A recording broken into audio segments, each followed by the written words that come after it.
Hello friends, welcome back to my YouTube channel cricket with லோகோ. இன்றைக்கி வந்து நம்ம என்ன பார்க்க போகிறோம்னா, Mumbai Indians vs Gujarat Titans match பற்றி தான். செம்ம க்ளோஸான மேட்ச்சு. ஸோ நிறைய ரெயின் அஃபெக்டட் பிரேக்ஸ்லாம் இருந்தது இந்த மேட்ச்சில். ஸோ அது என்னென்னு பார்த்துடலாம் இன்னைக்கு. ஸோ ஃபஸ்ட்டு ஸ்கோர் கார்டு பார்க்கும்போது ஃபஸ்ட்டு இன்னிங்ஸில் வந்து மும்பை இந்தியன்ஸ் பேட்டிங் ஆடுவாங்க. அண்ட் ரொம்ப போரான ஸ்டார்ட் பை போத் ஓப்பனர்ஸ். ரெண்டு பேருமே வந்து சீக்கிரமாகவே அவுட் ஆகிடுவாங்க. அண்டு வில் ஜாக்ஸும் சூரியகுமார் யாதவும் தான் வந்து நின்று அடிப்பாங்க. அண்ட் அவங்களுக்கும் வந்து நிறைய சான்சஸ் கொடுத்துருப்பாங்க. குஜராத் டைட்டன்ஸ் 3 கேட்ச் வந்து ட்ராப் பண்ணுவாங்க. ஸோ அதனால தான் வந்து ஸோ வில் ஜாக்ஸும் சூரியகுமாரும் வந்து ஒரு பார்ட்னர்ஷிப் போட முடிஞ்சது. இல்லைனா அவங்களும் வந்து சீக்கிரமாகவே அவுட் ஆகிருப்பாங்க. இந்த ஸ்கோர் கூட வந்திருக்காது 155 கூட. ஸோ அங்கே தான் வந்து கேம் போச்சு. நான் கேம் ஜெயிச்சிட்டாங்க ஜிடி. ஆனால் ஆல்மோஸ்ட் வந்து சோக் ஆகிட்டாங்க கடைசியில். ஸோ அதுதான் இவங்க 2 பேரோட கேட்ச் விட்டதுனால தான். ஸோ அதனால தான் வந்து 155 வந்து போஸ்ட் பண்ண முடிஞ்சது. அண்டு அதுக்கப்புறம் வந்து மிடில் ஆர்டர்லேயும் யாருமே ஃபயர் பண்ணல. திலக் வர்மா, ஹர்திக் பாண்டியா, நமந்தீர் 3 பேருமே வந்து சிங்கிள் டிஜிட்ஸில் அவுட் ஆகிட்டு போயிட்டாங்க. அண்டு கார்பின் பாஷ் பார்த்தீங்கன்னா கடைசியில் வந்து கடைசி ஓவரில் வந்து 2 6 அடிப்பார். ஸோ அது வந்து ஒரு நல்ல ஃபினிஷ் கொடுத்துருப்பாரு அங்கே. அண்ட் தீபக் சார் வந்து ஒரு 8 ரன் ஒரு 4 அடிப்பார் நடுவில். அவ்வளோதான். அண்டு எக்ஸ்ட்ராஸ் பார்த்தீங்கன்னா ஒரே ஒரு வைட் தான் போட்டிருக்காங்க. So good bye Gujarat Titan bowlers. Total வந்து 155 ஃபார் 8. ஸோ அதுதான் வந்து மேட்ச்சு. ப்ளஸ் இது வந்து ஒரு நல்ல பேட்டிங் விக்கெட் வேறு. ஸோ பேட்டிங் விக்கெட்டுன்றதுனால நல்லாவே என்ன சொல்கிறது, ஸ்கோர் பண்ணலாம் ஆக்சுவலாக. ஏன் ஸ்கோர் பண்ணலன்னு தெரில. ஸோ அங்கே தப்பு பண்ணிட்டாங்கன்னு நினைக்கிறேன் மும்பை இந்தியன்ஸு. ஸோ கம்மியாக அடிச்சிருக்காங்க. அண்டு போலிங் பற்றி சொல்லவே தேவையில்ல, எல்லாருமே விக்கெட்ஸ் எடுத்திருக்காங்க. ஸோ அதுதான். அண்டு எல்லாருமே வந்து 10 ரன் ரேட்டு கீழே தான் கொடுத்துருக்காங்க, 10 எக்கானமி கீழே தான். ஸோ அதுலேயே வந்து அப்ரிஷியேட்டபிள். அண்ட் ஒரே ஒரு வைட் தான் போட்டிருக்காங்க. ஸோ எப்பவுமே சொல்கிறது தான், நீங்கள் எக்ஸ்ட்ராஸ் கம்மியாக கொடுக்க வந்து ரொம்ப நல்லது. ஏன்னா இது வந்து லாஸ்ட் பால் 1 ரன் அப்படின்ற மாதிரி கேம் போச்சு. லாஸ்ட் பால் 1 ரன் அந்த அந்த டைமில் வந்து இந்த மாதிரி எக்ஸ்ட்ராஸ்லாம் வந்து நீங்கள் கவுண்ட் பண்ணிங்கன்னா தெரியும். எக்ஸ்ட்ராஸ் போட்டதுனால தான் வந்து அந்த ஒரு ரன்னும் வந்து இன்க்ரீஸ் ஆகும். ஸோ அதுதான் வந்து நான் மேட்ச்க்கு மேட்ச் சொல்லிட்டுருக்கேன், எக்ஸ்ட்ராஸ் வந்து கம்மியாக போடணுன்ட்டு. அண்டு ஜிடியோட பேட்டிங் பார்த்திங்கன்னா சாய் சுதர்ஷனுக்கு வந்து ஒரு ப்ரில்லியண்ட்டான ஒரு செட்டப் வச்சுருப்பாங்க. இருங்க நான் காட்டுற பாருங்கள் ஒரே நிமிஷம். இப்போ நீங்கள் பார்க்குறது வந்து இவரோட சாய் சுதர்ஷனோட விக்கெட் பாலு. ஸோ நீங்களே பார்க்குறீங்க இந்த விக்கெட் பால் அப்போ வந்து பார்த்தீங்கன்னா இங்கே பாருங்கள், ஒரு ஸ்லிப்பு 2 ஸ்லிப்பு வச்சுருக்காங்க. ஒரு கொஞ்சம் வைடாக வச்சுருக்காங்க, ஒரு 3rd ஸ்லிப் மாதிரி. அண்ட் ஒரு ஃபஸ்ட் ஸ்லிப்பு. அதுக்கப்புறம் நீங்கள் பார்த்தீங்கன்னா இங்கே ஒரு க்ளோஸன் பண்ணுற மாதிரி ஒரு ஷார்ட் மிடான், ஒரு சில்லி மிடான் மாதிரி வச்சுருக்காங்க. ஸோ அங்கே தான் வந்து மும்பை இந்தியன்ஸ் வந்து பர்ஃபெக்டாக பண்ணியிருக்காங்கன்னு நான் சொல்லுவேன். ஏன்னா சாய் சுதர்ஷன் அண்ட் சுப்மன் கில் வந்து ஜென்ரலாக ஃபர்ஸ்ட் 3 ஓவர்ஸ் வந்து கொஞ்சம் பார்த்து ஆடுவாங்க, கொஞ்சம் பொறுமையாக தான் ஆடுவாங்க. அண்டு அதை வந்து புரிஞ்சுக்கிட்ட மும்பை இந்தியன்ஸ் வந்து என்ன பண்ணுவாங்கன்னா, ஸோ க்ளோஸன் பண்ணி அட்டாக் பண்ணுவாங்க. அண்டு அவரும் வந்து அந்த ட்ராப்பில் விழுந்துருவார். ஏன்னா ஒரு டிஃபென்ஸ் ஆட போகிற ஒரு அவுட் ஸ்விங்கரை டிஃபென்ஸ் ஆட போயிட்டு எட்ஜும் வாங்கி அவுட் ஆகிடுவார். ஸோ அதுதான். ஸோ க்ளோஸன் பண்ணும்போது அந்த ப்ரெஷர் இருக்கும் பேட்ஸ்மேனுக்கு எப்போவுமே. ஸோ அதுதான் நல்லா யூஸ் பண்ணியிருப்பாங்க Mumbai Indians. So good bowling by Boult. ஏன்னா அது ஒரு நல்ல பாலும் கூட. ஒரு டெஸ்ட் மேட்ச் லைன் லெங்க்த்துன்னு சொல்லலாம் அதை. ஒரு கிளாசிக் டெஸ்ட் மேட்ச் விக்கெட்னே சொல்லலாம்.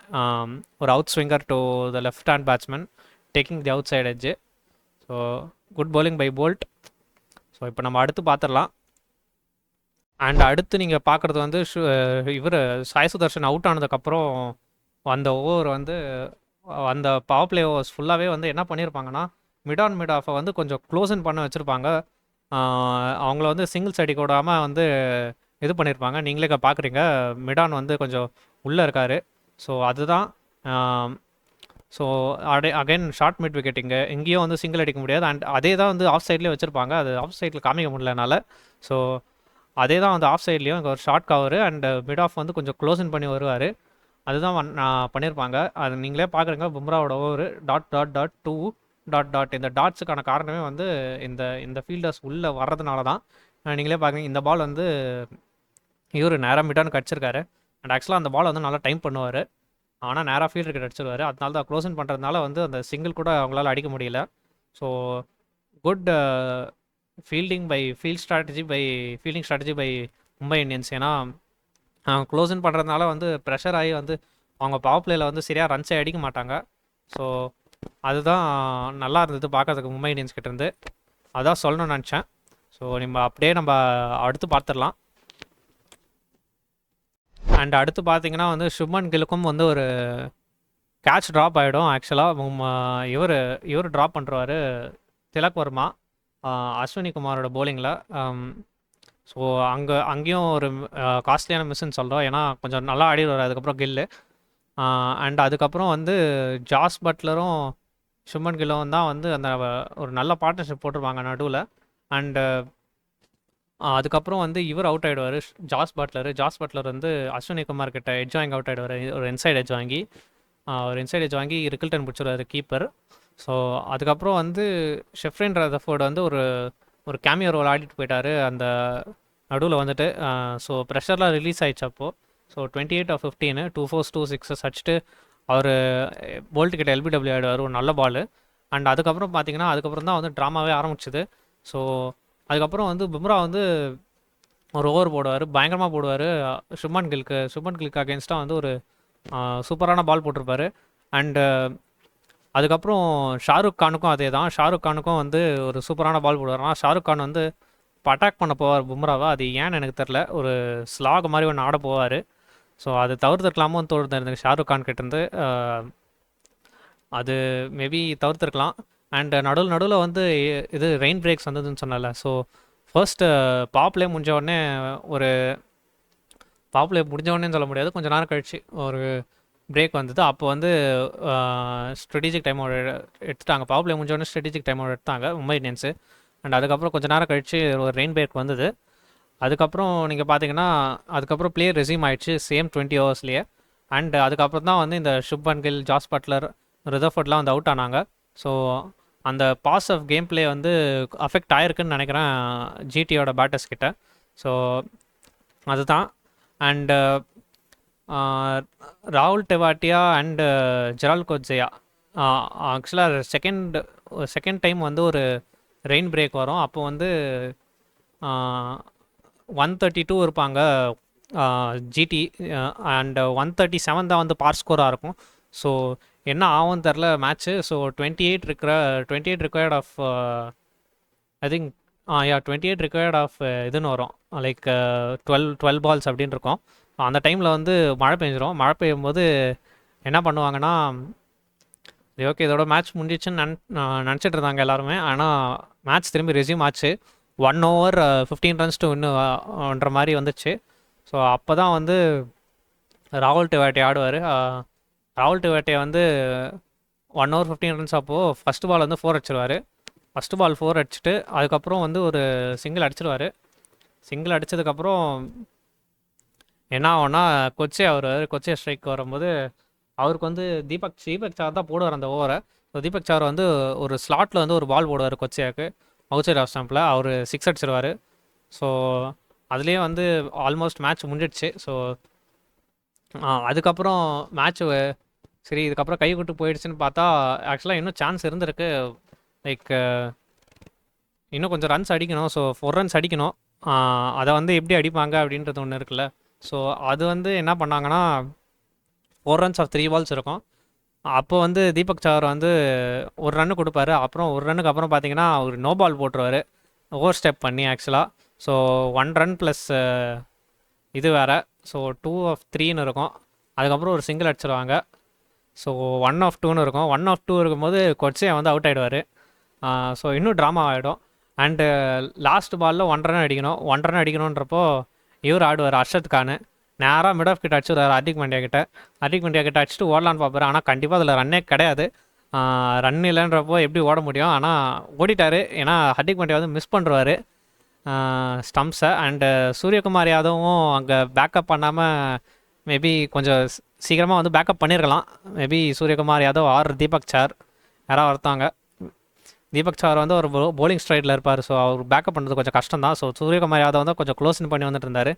அவர் பேக்கப் பண்ணியிருக்கலாம் பாண்டியாவை.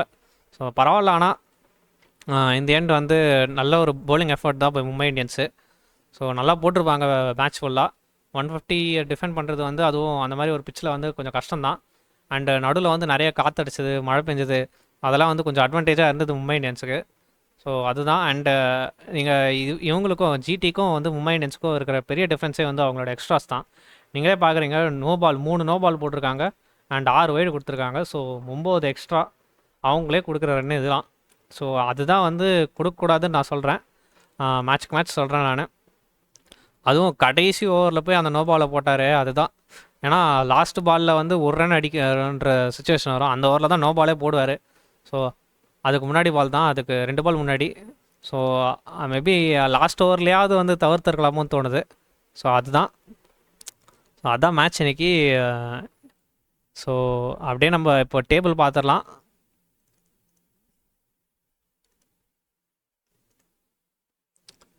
டேபிள் பார்க்குறப்போ குஜராத் டைட்டன்ஸ் வந்து டாப் ஆஃப் த டேபிள் இந்த மேட்ச் வின் பண்ணதுக்கப்புறம். அண்ட் மும்பை இந்தியன்ஸ் வந்து 4th பொசிஷனில் இருக்காங்க. ஸோ இப்போ வந்து 16 பாயிண்ட்ஸில் இருந்தால் கூட வந்து கொஞ்சம் கஷ்டம்தான் போல் குவாலிஃபை ஆகிறது. ஏன்னா மற்ற டீம்ஸும் வந்து வந்துட்டுருக்காங்க.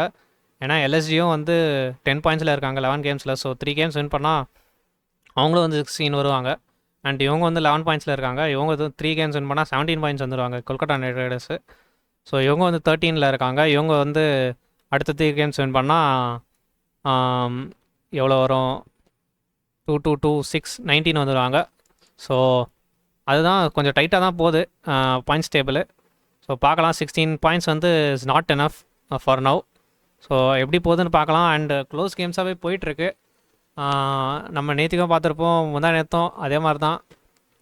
சிஎஸ்கே ஆர்சிபி இந்த பஞ்சாப் மேட்சை பார்த்துருப்போம், அதே மாதிரி தான் க்ளோஸாக போச்சு. ஸோ எப்படி போகுதுன்னு பார்க்கலாம் டோர்னமெண்ட்டு.